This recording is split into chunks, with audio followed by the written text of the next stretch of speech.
Hey there, hello everybody. Welcome again.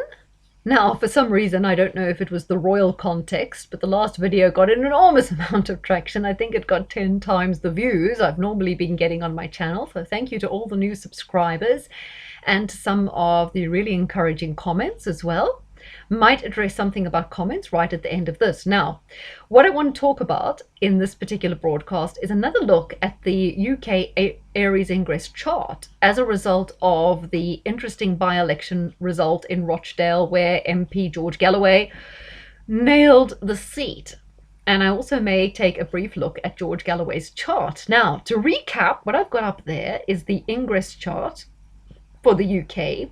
And I was most interested that the Jupiter-Uranus conjunction, which is a main feature of this year, that's happening in Taurus, that's pretty unique, has happened in 1941 and other periods like the Crimean War, very relevant to now. But I was interested because it's happening right on the IC. Also, because the ascendant of the Aries Ingress chart is 11 degrees of Capricorn, which corresponds to the Sun, which is in the 4th house of the UK, and we're having Uranus transit to Saturn, which rules the 4th house. So there's a huge amount of activity going on in the 4th house of the UK, and the 4th house is all about one of the things it's about is the opposition party. It also relates to kind of weather, property, also the older generation as well, but one of the big things is the opposition. Now, we know now that Keir Starmer isn't really the opposition. If the Tories lose the election, they won't be the opposition. So who's this talking about? And I think it's talking about the huge amount of people who have now woken up and realized that neither party represents them, that they're both two cheeks of the same butt, as George Galloway would say. So what happened in Rochdale?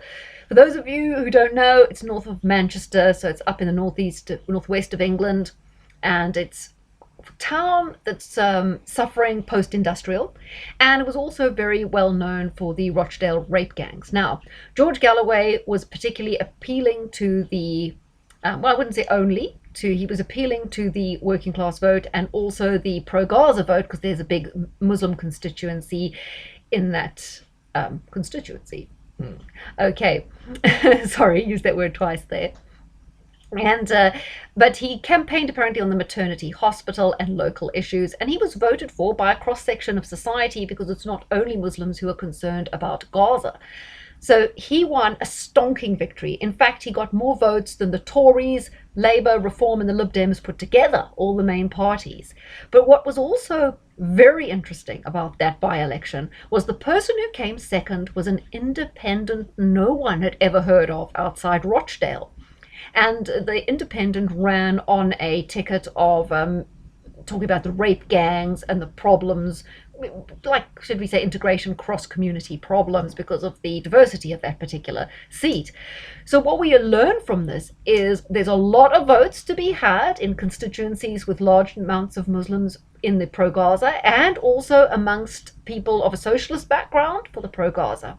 But there's also a lot of votes to be had for an independent candidate, even unknown, just because people hate the main party. So the story of the independent getting so many votes was in effect just as important as the fact that George Galloway was able to win that seat. He is now hoping with his Workers' Party to gain a lot more seats, including the seat of Angela Rayner in Birmingham. Now apparently she's only got a 4,000 majority. She's Labour's deputy leader. He's mainly looking to encourage, he can't field candidates, he doesn't really have the money, so it's up to people to fund their own campaigns, but he's looking to spearhead momentum for independents or Workers' Party candidates standing in particularly Labour areas, right, where generally the Muslim vote helps Labour win those seats, but where he thinks because of that Muslim vote and also the dissatisfaction of other communities for the major parties, that he can make a victory. So where a while ago we were thinking, we stuck in this two-party thing, this Punch and Judy show, it makes no difference, but suddenly George Galloway, because of his huge personality, which we will discuss in terms of his chart, he has been able to win the seat, and he may be able to help bring that momentum for other people to win seats and therefore to dislodge this power structure, albeit slightly. Now, there were such panic stations with the British media that Rishi Sunak, who was up in Aberdeen, had to get an RAF jet to fly him down to London so he could make this ridiculous speech outside Downing Street about the threat to democracy, because, you know, people voted and they didn't vote for the two major parties. They didn't vote for the establishment, which is apparently a massive threat to democracy. You know, he went on like it was the final scenes of V for Vendetta or something, like this major insurrection happening. I mean, it's one seat. The George Galloway one was like panic stations, so ridiculous, and saying that extremists have taken hold. No, nowadays in UK, having any opinion that isn't what the government says is extreme. You know, there's one like a railroaded of opinion. You know, it's Ukraine is wonderful, Putin's a despot, you know, safe and effective, or all the palaver. Hey, Israel, they're doing this, that, and the other. Anyone who says otherwise is a terrorist. You know, you get the picture of what it is. And because there's going to be one person who will show or represent the opinion of millions of voters who are concerned about overreach with Israel, which I will come to later as well, just to draw an analogy, or a real life example rather, just because millions of people are concerned about that and don't think Putin's a despot or the biggest threat to this country. George Galloway, by the way, for those of you who don't know, he's been in politics since he's 16. He turned 70 this year. He's always been renowned as a fantastic debater, a great orator. He is a Scot with some Irish on his mother's side. Although he was always seen as a communist, now he was a person who was absolutely hated by conservatives on the right about 20 years ago. However, now he's rather admired and almost and liked, generally speaking, by people on the right because he is pro-Brexit. He's also anti-immigration, mass immigration, from a Labour point of view because it lowers wages and affects working class jobs. And he's not woke. Although he's on the socialist left, he is conservative on moral and social issues, being a Roman Catholic and having a Muslim wife. So for many areas, there are now a lot of crossovers between his views and the concerns of voters on the conservative right, or even far right, because we even have people like Nick Griffin, who would have been regarded in the past as one of the most extreme right politicians, now endorsing Galloway because there are more similarities between people who the media see as being on the far left and the far right. And of course that terrifies the media and the political class, because they love this divide between left and right. But the fact that people are splintering off from all sides, even Muslims, and starting a dialogue about who the real problem is, right, is a big threat to them. Hence this hyperbolic nonsense that Rishi Sunak, he was like so Jacinda Ardern. At one stage he says, like, there are actually people who think these despots are their friend, and that the allies are the problem. I mean, but you know, you must come to us and we will tell you the truth. Like, remember Jacinda Ardern with, we will be your source of truth. You know, just listen to the government, guys. You know, we would never lie to you. We've got your best interests at heart. Sorry if that's more Aussie than New Zealand. I don't think I can do the nuance between them. But he was like that, you know, like, we'll tell you. Yeah, I'm so sure. I'm so sure. I mean, how many conflict, you know, they act like conflict of interest is not even a thing anymore. Right. So now George Galloway is also very pro-China, and as people have pointed out, he may be saying the right things now in terms of being on the immigration, maybe Gaza, pushback against the government, but he actually wanted Chinese-style lockdowns in the UK. Right. Now, I think this stems from the fact that he's a rather big fan of China, so he was probably reluctant to criticize them. He's also rather a fan of the Soviet Union, but also modern Russia. So I think there's a conflict there. But, you know, look, everyone's got their thing. But yes, it's true to say he was sort of taken in by the entire lockdown narrative. But I think he is now coming to maybe the Andrew Bridgen, though I don't want to say he is to misrepresent him in that way. I think it's possible. I'm not sure. You guys might know I have often called into George Galloway's show over the years. He's always been extremely nice to me and very courteous indeed. And, you know, like I say, obviously no one's going to agree on everything. But let's have a quick look at his chart, because it's rather interesting for you guys. He is Leo. He's born on the 16th of August. Which is an interesting date as well. 16 is represented by the tower in Tarot. It's a very powerful day. I'm not sure if you can see his whole chart here. He did give me his time of birth, but I'm not going to say it, to be too personal or anything. However, let's look. He has Sun conjunct Pluto, quite tight, 2319 and 2438 degrees in Leo. And he's got Sun conjunct Mercury in Leo as well. Mercury and Pluto are out of orb.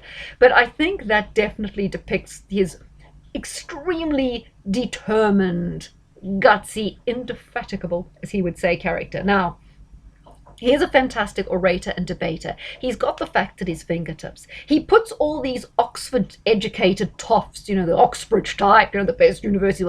He's not from that background. He's from a working-class background, got his first job. I don't know, I think he worked in a factory in his first job. Was in the army. He's mentioned, can't remember if he was training, what part of the army he was training for, but he did a few things. I remember he was once working as a waiter and he served the Queen at a restaurant. But so he did, though he came out of that sort of union background, right? So he's self-educated, extremely well-read, knows his history very well, can debate on any point. He's a powerful person with strong convictions. He believes in what he's saying, and he also communicates with a huge degree of aplomb. You can see there the Sun and the Pluto is what gives him his charisma, but also probably it rubs him up. Why he rubs some people up the wrong way, because he doesn't mince his words. He's extremely direct. He shows a lot of passion, but he can also be perhaps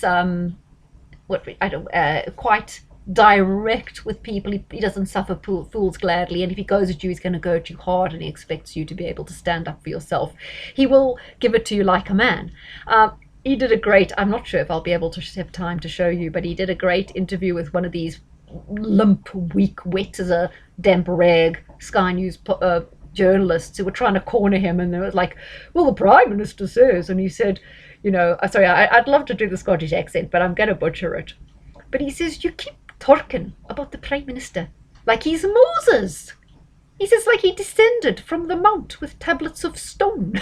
I think, what other politician's going to come out with that analogy? And it's true. Who is Rishi Sunak? He's just like another boring, gutless, out the mold, word salad emanating politician like Justin Trudeau, Macron. They're all the same. All came out of a banking background. Don't know if Trudeau did. He wasn't a drama teacher or something. And they just all so wet, insipid, weak, wooden. Like he said, Keir Starmer's so wooden. If he stands still long enough, birds will nest in him. Another great George Galloway quote. I do enjoy his quotes, He had a great one from he was speaking to Jackie Smith, who was in the Labour government at the time of the Iraq War, and she was trying to defend their position to take, to go up against Saddam Hussein and bomb the country. And he said, Jackie said, the stain of this mistake is a spot that will not out. Great Macbeth quote there. So you see, this is the kind of thing he does with language. Got a fantastic vocabulary as well. He can kill you with his language, with the way he presents, with his style. And I think that's very much depicted by this Leo flamboyance, combined with the conviction, the power, the charisma of Pluto, and the ability to go in hard. Now, Venus in Libra, bit of a ladies' man. He's got an eye for a good-looking woman, but the debating ability of Venus in Libra as well, and the fact that he has sort of shifted between two sides over the time. Yeah, something else I was getting. Oh, yeah, so he's talking to this journalist again, and the journalist was like at the end, but you respect the Prime Minister, right? Wrong. Galloway comes back, respect him. I despise the Prime Minister. And then like everyone's laughing in the background. And he said, as do millions of people. And I thought every other politician's going to be like, yes, I respect him, but I respectfully disagree. It's all this mealy-mouthed stuff. Politics should be divisive. It should be strong. It's an arena for men. It's important things that they're discussing. There's no time for all this, fluff.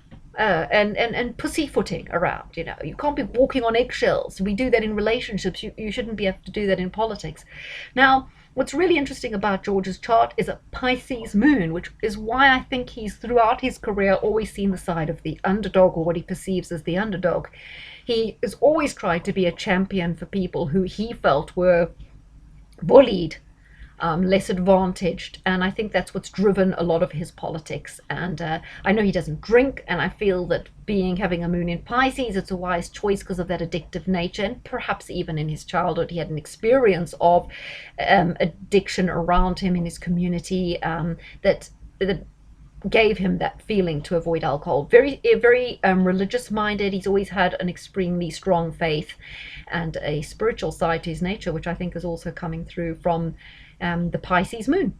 And like I say, definitely always seeks to be a spokesperson for the underdog. Now, I think there's the fact that he who was always pro on the what was perceived to be on the communist side, but came out on Brexit, which tended to be a more conservative right-wing capitalist, not capitalist really, but conservative right-wing issue, is because he does have an extremely patriotic side represented by the Leo placements, but the Pisces placement probably buys into that workers of the world unite kind of thing, because I know he also used to say that a worker in Britain has more in common with a worker in, say, Nigeria than they would have with those aristocracy in Britain, which is more of a communist Marxist thing. So I think he's kind of torn between his traditional side and the more Marxist thinking that appeals to the Piscean side of his nature, which sort of wants to, be a bit more, let's see, anti-establishment. But yeah, anti-establishment.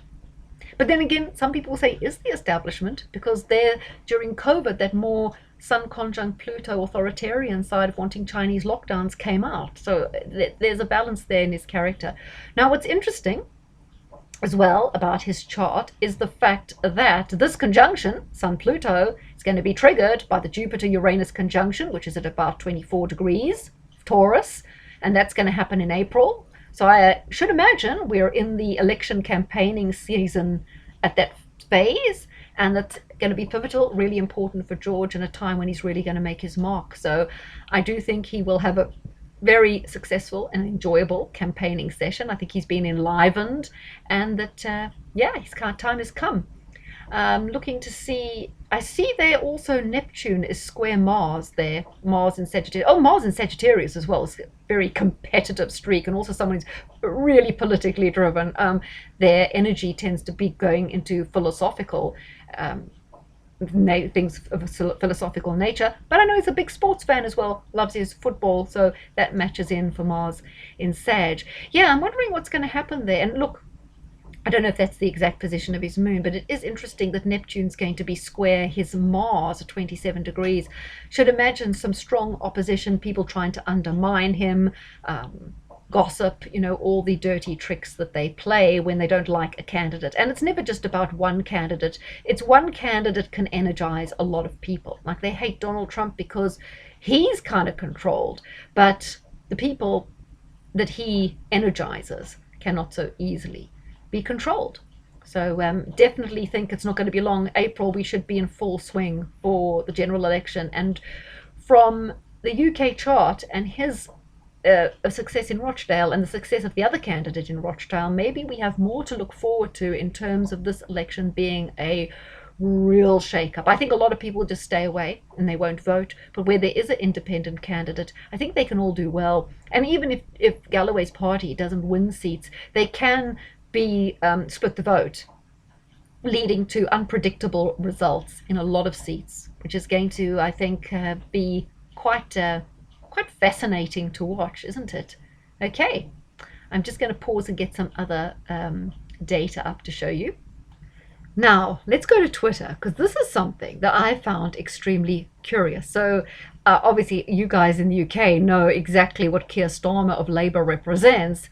For you guys in the US, I mean, I'd say he's to the left of Biden when it comes to woke issues, climate. I mean, he's thoroughly on board. He used to be a member of the Trilateral Commission, right? So he's totally on board with everything that's globalist, enthusiastically so, nauseatingly so, right? Apart from being the most bland, forgettable politician you ever came across. Now, look what George Galloway says, and I did see this echoed from other people. He says, on the back of the fulsome endorsement of Steve Bannon and Nigel Farage of Keir Starmer and his misnamed Labour Party. What? Steve Bannon, the kind of so-called on the right, anti-globalist, pro-Trump. Steve Bannon is supporting Keir Starmer, and Nigel Farage, like Mr. Brexit. I mean, Nigel Farage was obviously nothing what we thought he was. Comes out during COVID and wants Tony Blair to be the vaccine czar. I mean, this guy, he goes whichever way. I mean, has he got any credibility? What is his function? Does he just go away? It's embarrassing. But there you go. I mean, I'm embarrassed I was ever taken in by someone like that. But what on earth is Steve Bannon doing supporting Keir Starmer? It just goes to show you guys, you can't believe anything. You just can't trust anyone in this whole scene. So I definitely wanted to bring that to your attention because it was like something really strange.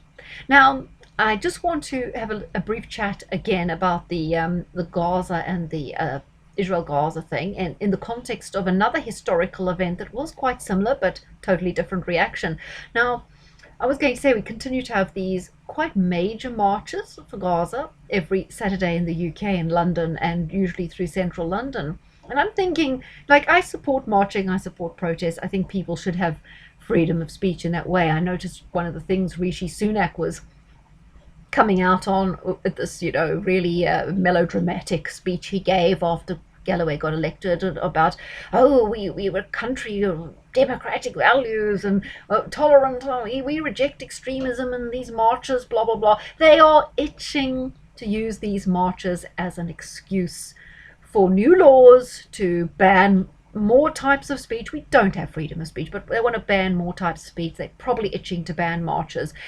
And therefore, I am suspicious about these marches and the people who go on them in a way, because it's in the end, it's going to be used to leverage more authoritarian controls. So, I talked about in my main prediction for the UK how the transits this year were similar to when the Brighton Hotel was bombed and a member of the Conservative Party was killed. Maggie Thatcher was there at the time, and there was I think there were some other people killed as well. So it was a major IRA attack on the Brighton Hotel during a Conservative Party conference. Quite I wouldn't want to call it memorable, but quite a serious terrorist attack in the UK. So there's similarity. So what if they're going to be another terrorist attack, false flag kind of thing, problem, reaction, solution? To give them an excuse to say, yes, well, you see, we told you these are pro-Hamas extremists and it's all them, and now we've just really got to crack down. So I think they're kind of itching for that. On another level with these marches, I do wonder what it's doing to the already beleaguered retail in central London.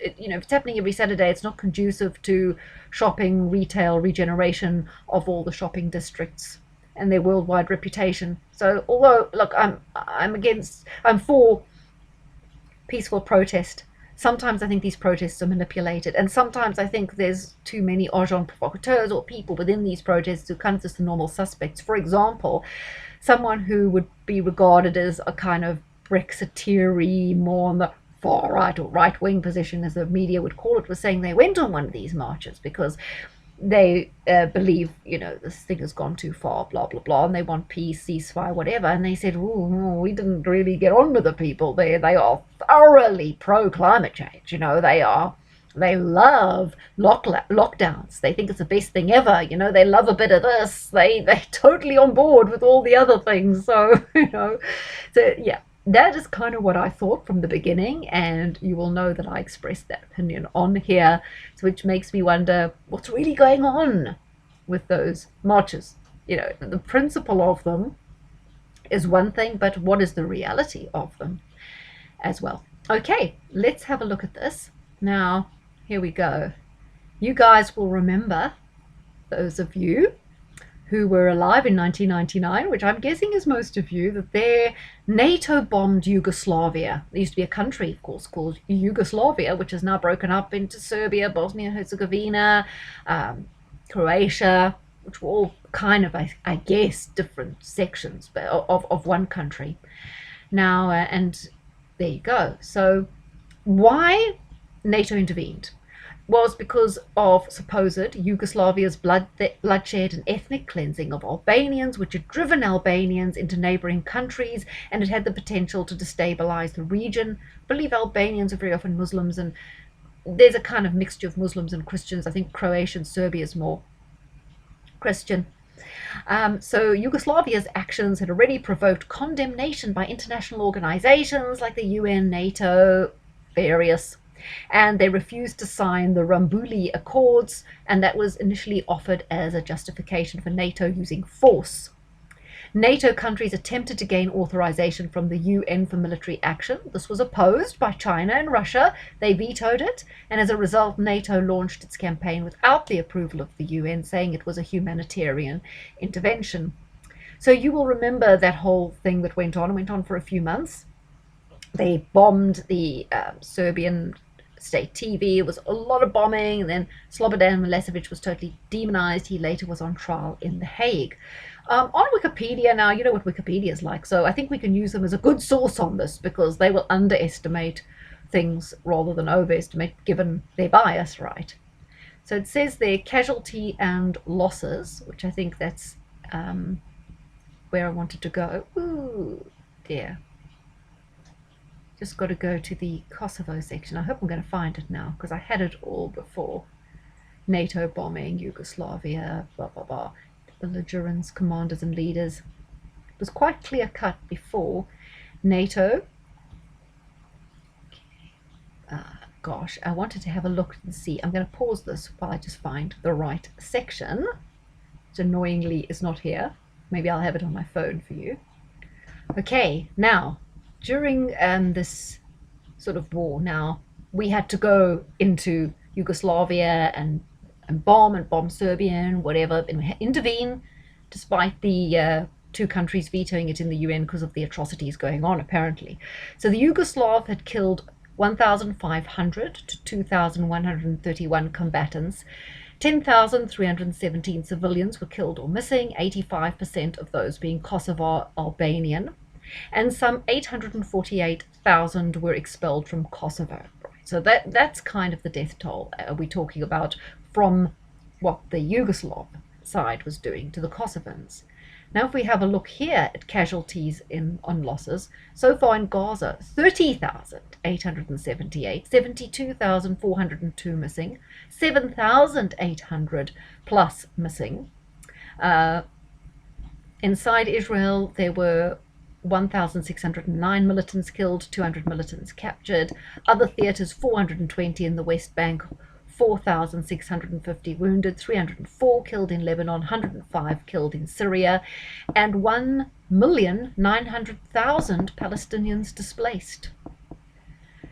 You see the scale of what we're seeing now versus the scale of what we were seeing, Serbia versus sort of the Kosovo situation, when UN intervention was deemed necessary in order to restore the peace, to bring about some peacekeeping, to calm the situation down, right? And look, you can see there all the countries that were on board with NATO going in order to settle the situation down, prevent more deaths, more displacement, more victimization of a ethnic group, i.e.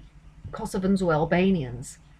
And yeah, they wanted to end all military action, and they wanted to immediately terminate violence and repressive activities by the Milosevic government. That's what NATO wanted to do. They wanted the withdrawal of all military, police and paramilitary from Kosovo. They wanted the stationing of UN peacekeepers around Kosovo. They wanted the unconditional and safe return of all refugees and displaced persons. They wanted to establish a political framework agreement for Kosovo based on the Rambouillet Accords in conformity with international law and the Charter of the UN. Why is this not happening with Israel now? It's simple. You read what they wanted to do then in response to a much less severe situation. Why aren't we seeing the same response now? Now we see a totally different response, don't we? I think that is a rather interesting comparison to make. Yeah, so on another subject, I saw some speculation, about Michelle Obama running for the Democrats. It's going to be Biden. If not, it'll be Newsom. I think all that other speculation is just a little bit drama. But it's going to be Trump who wins, and they want him in this time because they know that he is going to be able to say all the right things, put people in a good mood. The people who were very, very resistant to him before will be less resistant to him now, because the media can control people's minds, change their opinion, and if the media are giving them positive messages about him, they will be more receptive, or a lot of people will be. And once he's in, they'll be able to do an awful lot. Look what people put up with. I mean, huge amounts of his base have just accepted the fact that he's father of the vaccine and is pro all the things that they were against. So they will be able to push through an enormous amount with him there. Like David Icke's been saying, he's now talking about, oh, we need these digital tracking, digital this, digital that, to control the border crisis. So it's another situation about which they know people are very, very tense, and how they're going to solve it with AI. Wonderful. And how else will that be used to our benefit? Will it actually solve the border problem? Highly unlikely. Will it be used to manipulate citizens and spy on them? Yes. But because it's Trump, people will think, 3D chess, he knows what he's doing, he's on our side. Probably not. They can also bring in a war with Iran. Just to mention quickly, this was a good graphic. Now, a lot of people focus on illegal immigration across the channel, migrants, refugees, whatever. But really, when you look at the numbers of visas granted, huge amount, the blue here, is study visas. So they're using this to bolster the, what would I call it, the education industry, because universities now are just another industry selling degrees, right? Focus on quality, not so much. Focus on learning that actually takes people's minds in a direction that's worthwhile, not so much. Many people as possible through the door, absolutely. That's why so many visas. What's the yellow bit? Work visas. Now that would be legitimate, wouldn't it? Look at the green, it's dependents. Dependents on what? People who study bring their dependents. People who work bring more dependents than come to work. When they were saying about we wouldn't have an NHS if we didn't have immigration. Yeah, because like what, the immigrants don't get sick and don't use the NHS, and their dependents don't use the NHS and the education system. So just look at what they're doing there. Right. Okay. I think that's almost done. I just wanted to respond. One of my subscribers said that she didn't, in my last blog where I did some readings for the royal family, she said, would I like it if someone was speculating about my health, and maybe we shouldn't do readings regarding maybe the health of the royals. So my response is, if any of you guys or myself had a health issue, we would have very real, very immediate and existential threats to our survival. First of all, would we get referred to a consultant? Would we get treatment on the NHS? Would we be able to afford to go private? If we're self-employed, how are we going to earn enough money to put food on the table and pay rent or mortgage while we're ill? We might have dependents who rely on our help. Who will look after them? Who will look after us? These are extremely serious concerns, which are very likely to affect most people who become ill, either one or all of them. And it's grave concerns, right? Whereas we must weigh this against the theoretical and highly unlikely concern that Kate would come across an obscure vlog like mine and watch it and be upset. Highly unlikely. Whereas she has the best medical care in the world. She has no money worries. She has hundreds of people to look after her. Basically, all she needs to do is concentrate on getting well. She has a lot of family support, even if you want to say, oh, well, the royals are this and that. Got her own family who are supporting her. So she's got everything of the world at her fingertips. She doesn't have to cook a meal. All her chores are done for her. Literally, her only worry is focusing on getting better and possibly worrying about what the media might say. But, I think they are more likely to trouble her than me. Meghan is more likely to trouble her than me. So I think we have to balance a real concern that faces ordinary people versus a theoretical and highly likely concern that may face someone who is extremely privileged. And I think we have to, when people have that much power, then they're going to get some problems that we wouldn't have. But hey, you know what? If you look out the window and there's an ambulance going to one of your neighbor's house, everyone's going to want to know what happened. Let's be honest. So I don't think it's any different. An ordinary person would also have to face the fact that people are going to pry into or be curious about or gossip about whatever their health concerns are. Yeah, so that would be my response to that. So I think it's a legitimate, and it was a very successful blog. So obviously, most people found it of interest. Anyway, take care, everybody.